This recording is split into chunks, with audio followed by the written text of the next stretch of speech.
বল এই ধারে আছি কেন যেতে হবে নাকি এ বাবা কি বলিস বেবার বহু নাকি মা পালাই গেছে হ্যাঁ কি বলিস মাঠের উধারে আমাকে যেতে হচ্ছে আমার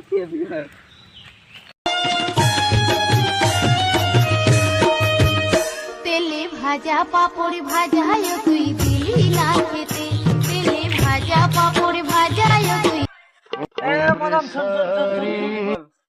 বলছি যে তোর তো বহুই নিচ্ছে